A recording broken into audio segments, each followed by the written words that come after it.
Ayan guys, sa adik ito na Calbiga. Barangay Pulangi pa din ng area. Today is October 22, 2025. Ang oras is 4:35. Kasi kikitaon natin yan na ang sitwasyon ang Calbiga Bridge tungod kay may ada na yanahin bago sa implementation nga diri na pwede lumampas han 15 tons han maagi didiha may tulay han Calbiga. Matabog kita guys, tatabog tayo. Ang dami palang mga sasakyan dito, ang dami mga umaagi, nahihirapan tayo tumabog. Ayan, so ang Calbiga guys, labi ng mga diri taga diri Samar. This is the 6th municipality south from Catbalogan City. Di kita maarang pera kilometers ting ang Catbalogan yan.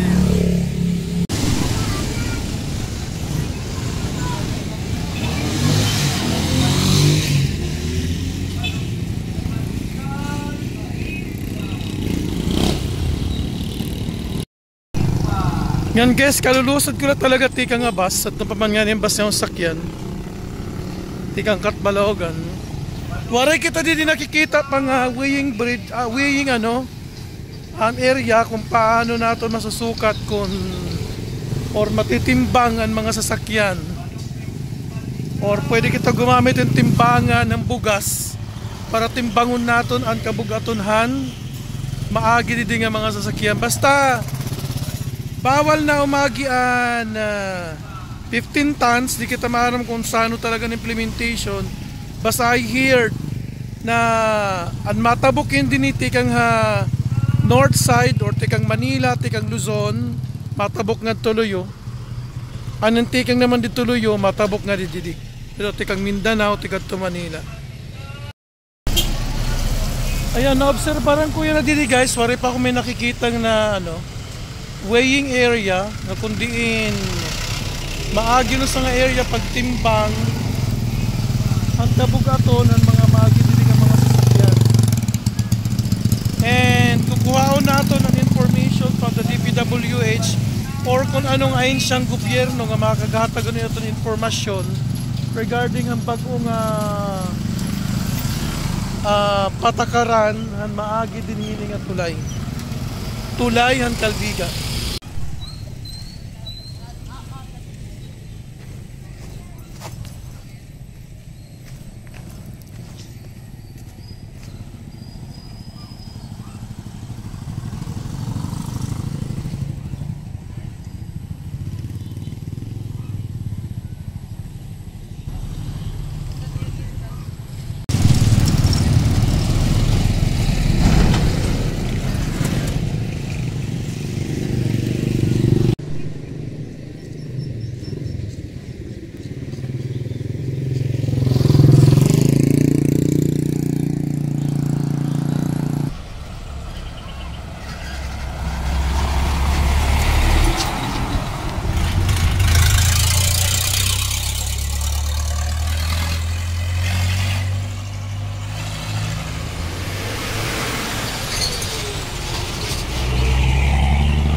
Ayan, para sa mga hindi mga taga dito sa ating region 8. Ang sabi ko kanina, nandito tayo ngayon sa Calbiga Bridge. Para sa kaalaman ng iba, ang Calbiga guys is 6th municipality south ng Catbalogan. Guys, actually na-experience ko yun na dito may dito sa may tulay na to, nauyog talaga guys pag naagi mga dago sa sakyan. Grabe niya pag uyog, gandiri yan normal, makaharadlok.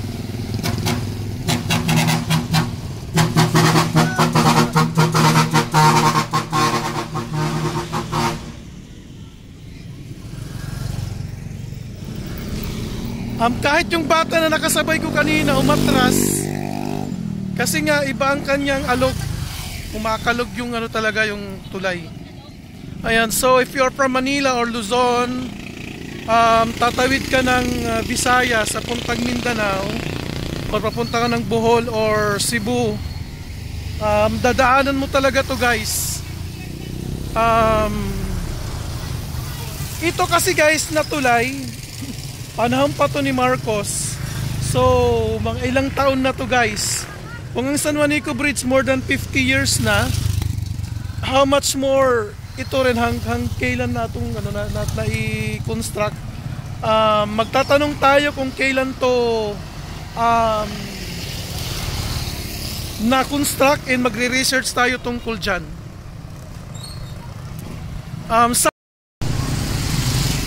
Hindi na muna sana hinintay na hantong ng ganitong sitwasyon.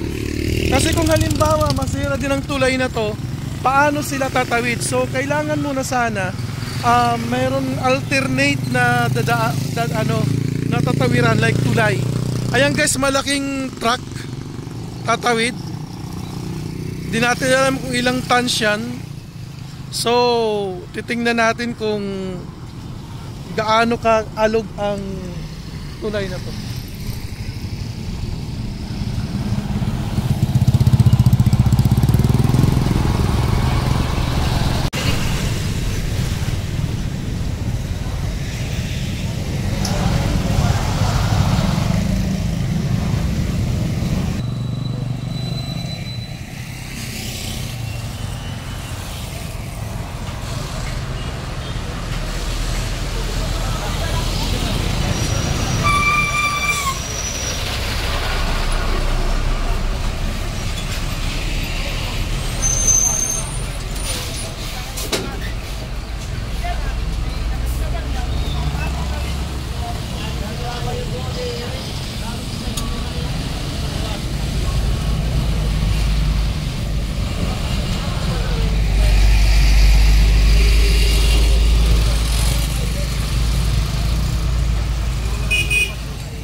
Ayan guys, as of now, 4:50 in the afternoon, October 22.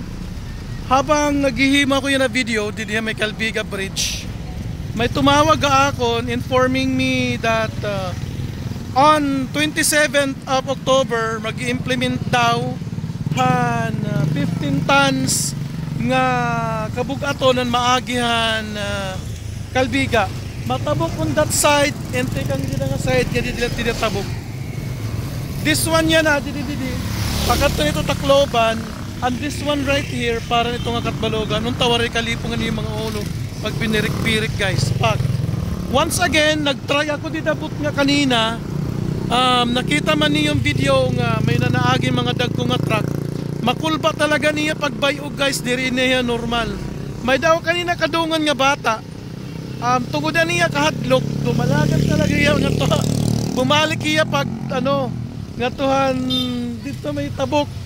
Kay kulbahiya nging nahadlok iya ang pagbayog talagang tulay. Diri normal ang kabayog ang tulay guys. I tried here lumakat nga may mga truck nga dagko. So niya bayog guys, as in grabe diri normal talaga guys. Makaradlok and makulba. Ayan guys, di pa kita Calbiga tungod kay nag-video kitahan tulay ni Radidi. Kay mag-i-implement rules and paglimita matabok tulay.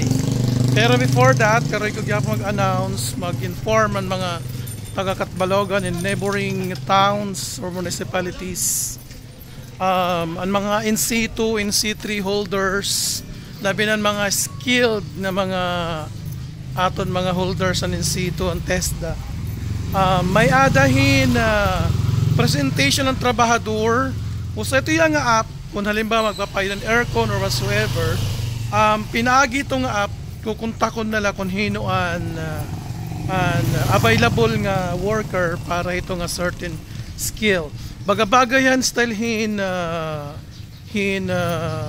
tawag gini Grab, pero ang Grab kasi sasakyan Ito nga trabahador, ang mga skilled workers na magpapahid kan aircon, magpapahid kan TV, nga wala kami nakukontak na mag-aayos. Ayan. Kung in situ holder ka, you are invited, and then ang mga karuyag mag-inquire Pwede ka mo tumawag ha staff han FTTC adhira may barangay 12 han Katbalogan may Fabregaras. Pwede ka mo kumadto guys. And then pwede ka mo kumunta kanira cellphone number 0997-158-2688. Again, 0997-158-2688. Ayan. Ari pa rin kita kalbiga guys. Ayan guys, video masirum na. Naguhulat na kita sa sakyan para Katbalogan. Mabalik na kita. Tikan kita ha, Municipal Disaster Risk Reduction Management Office. Karoy ko mag-shoutout kan Sir Nacario dito Nacario for the accommodation, pag-accommodate, pag-entertain, and pag bato ng mga pakiana. So it is clear nga October 27 maglilimit na didihin kabugato ng mga sasakyan nga maagi up to 15 tons la guys. So again, October 27 2025. Ayan, sakto guys, adi na guys ang bus. Perfect timing. And this day, kari ko pasalamat aton Lord na may blessings gyapon nga mabot. So thank you very much for the blessings. Basta guys, pray lang kita.